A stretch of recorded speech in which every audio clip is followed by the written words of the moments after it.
What's up, everybody? I'm Dudemeister, and today we're gonna go on a little ride. Hello. Phone connected.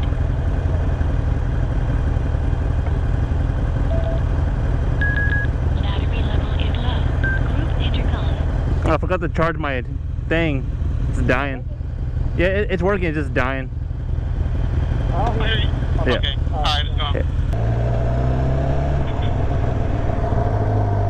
Go, go, go. Oh. I need to tighten up my little mount for my GoPro because it's like every time I hit a big bump, it like yeah. I need to. God dang! I know. Jeez. Ah, dang! She didn't look left the whole time. At all! God dang, man! Got it on camera. Can you hear me? Because I cussed. You said what? Can you hear me? Because I was cussing. It heard you. Oh, I don't care. Ow! Yeah, that was stupid. Jeez. Ugh.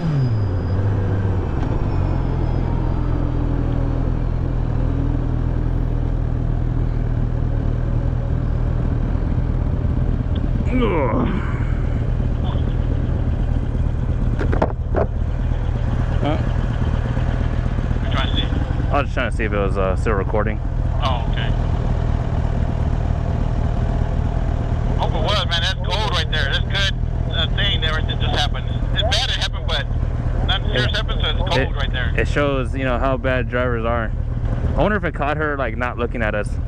I hope it did. Stupid woman. Then she never looked. She got all the way that way. Then she turned around and looked. Mm-hmm. Idiot. The dangers of riding a motorcycle. Yeah. See, it's hot, but I don't know. Like, when I have all my gear on and stuff, it feels hot, but like, I'm not burning or anything. Oh, of course, your skin's not burning, but your body's getting hot because it's all the heat. Yeah, I mean, I'm sweating. Ain't burning our skin, but Yeah. when we're driving, of course, it don't feel bad. But when we're stuff like this, it's hot, man.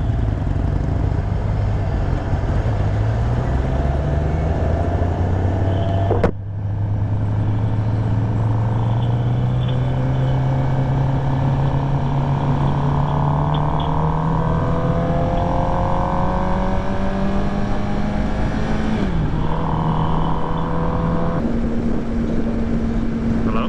Hey, no, man. What's up now? I didn't know if you heard when I said, let's go after this truck. Yeah, I heard you. I saw it out because I haven't rode my bike in a little bit, and I was getting used to your clutch. Yeah.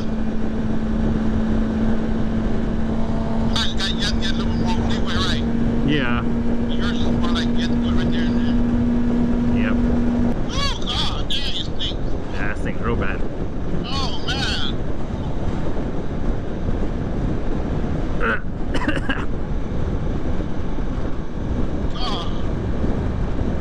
Oh, It doesn't get any better. no, right here, there you go. Man, that was bad. God, that was bad, man. When I buy this land right here, I don't care how cheap it was, man, because it's right here next to this place. I know. Yeah. Today we're on the road with my daddy-o. Say what's up, daddy-o. What's going on? This is Alpha 1, 421 Alpha. Or Daddy Ho. Prestige Alpha. The leader of the regulators. The regulators, man. I was thinking about what I wanted to talk about for this video, and I know I mentioned in my last one rev matching and engine braking, and I thought, why not just talk about counter steering as well, since it's kind of important to know whenever you're learning how to ride a motorcycle as well. So I'll try to demonstrate what they are and kind of talk a little bit about them. So since we're on the back road, I'll show you how to counter steer. So the whole premise behind the counter steering is you push left to go left, push right to go right. And I know that doesn't make sense when you first think about it. It didn't make sense to me for a while. But about 15 to 20 miles an hour, your handlebars don't work like normal handlebars no more. You can't turn left and go left you have to turn the opposite way, your bike drops the other way. That sounds kind of confusing, so I'll try to demonstrate it here.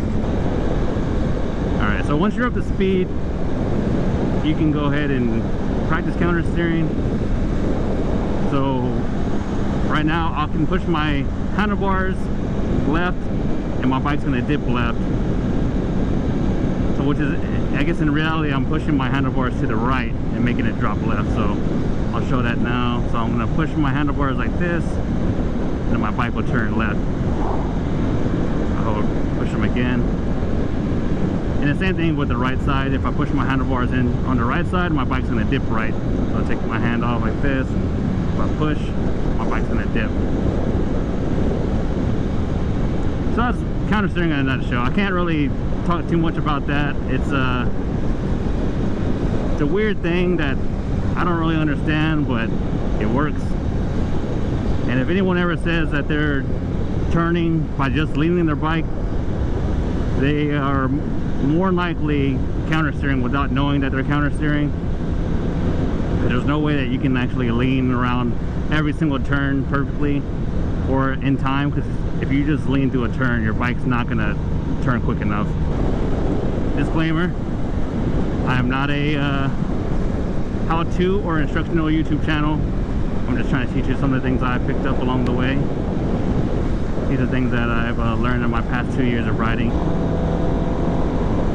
Yeah, I just did it right now. Counter steered the turn right here. I didn't think about it. I noticed me doing it. Yeah, you're right. Because I said, I'm the one that said you don't need to counter steer the turn, but I just noticed myself doing it, so I did do it. I didn't think about it. It's one of those subconscious things that you turn your handlebars without really thinking about it, just because you're used to doing it. One day, that bike will be mine. One day. One day. I don't know why my thumb is like turning numb. My right thumb.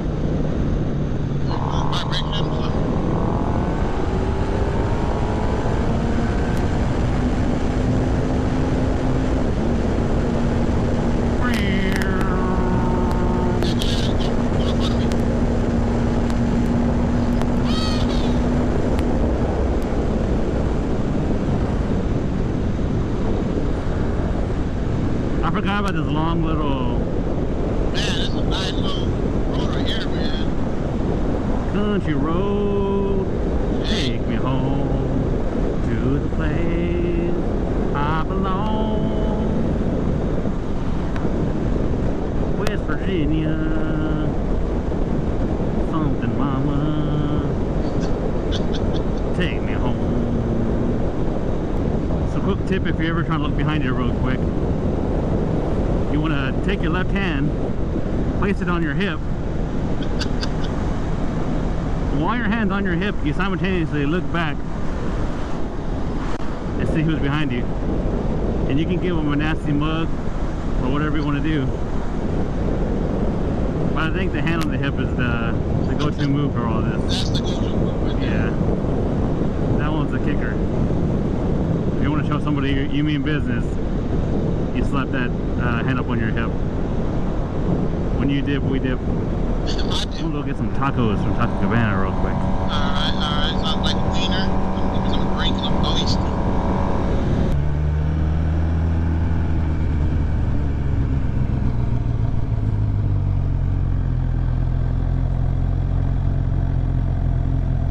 You going to a drive-thru?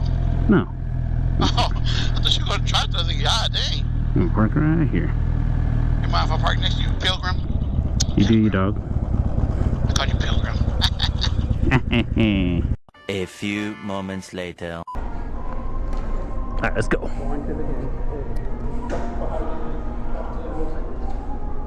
You said what? How do you walk to your motorcycle? How you walk to your motorcycle, yeah. Yeah.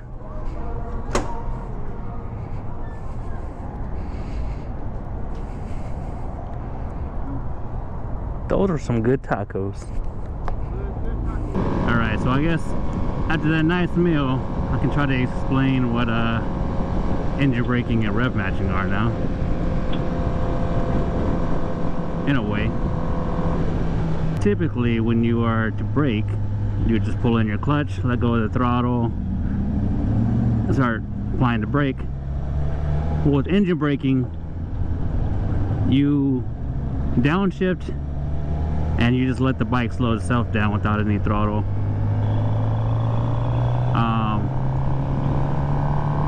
I'm not sure if there's any benefit to it, honestly. I don't know if you were to burn out your brake pads any faster if you were to brake normal, but this is the way I learned how to do it, and this is the way I like doing it. So right now I'm in third gear. If I wanted to drop down to second, I could.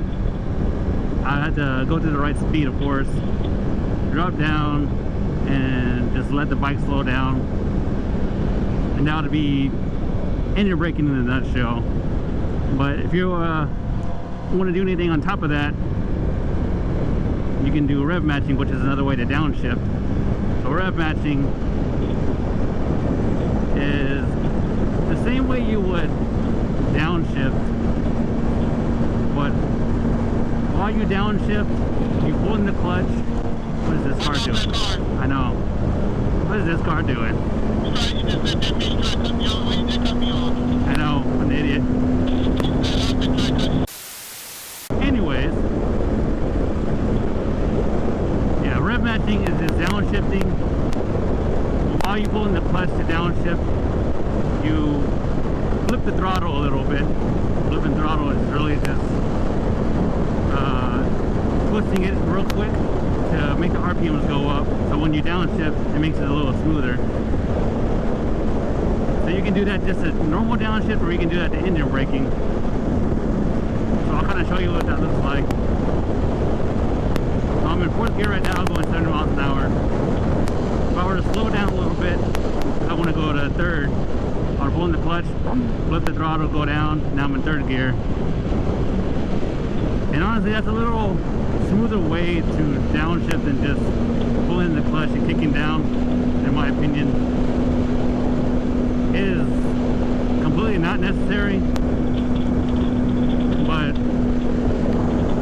like I said, if you want to have a smoother downshift, I feel like it's pretty beneficial to learn.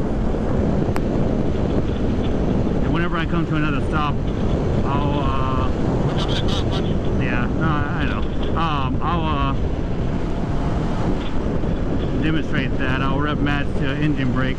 Right now we're coming to a stoplight, about 60 miles an hour in fourth gear. I can let go of the throttle, pull in the clutch, blip the throttle, downshift. I'm in third gear. I do it again. Go to second. I'm slowing down again. If I want to do the first, I'm not using any brake, and I'm coming down to a complete stop. So I did all that without using any brake. And so to me, I don't know if it's probably not faster, honestly, because you can just pull the brake in, but it feels smooth and you don't have to use the brakes. And like I said, I don't know if it's going to wear your brake pads out if you use the brakes all the time, because I mean, that's what they're made for, but there's just another way to do it if anyone's curious. It's cooler, I know that. But I can't do it. I probably could, but I don't do it. I just, what do you call it, brake check or breakdown or whatever you call it? Just downshift and just brake as normal. Yeah, I just do it the regular way. Yeah, like I said, there's nothing wrong with that. I mean, that's the normal way to do it. I just started doing this because it sounded cool when I saw Joe doing it, and so I wanted to learn. And yeah, that's pretty much all there is to it. So right after this clip, my camera actually died. So we ended up going home because there wasn't much else to do. But if you made it up to this point, I hope you enjoyed the video. If you did enjoy it, please leave a like, subscribe, and I'll see you in the next one.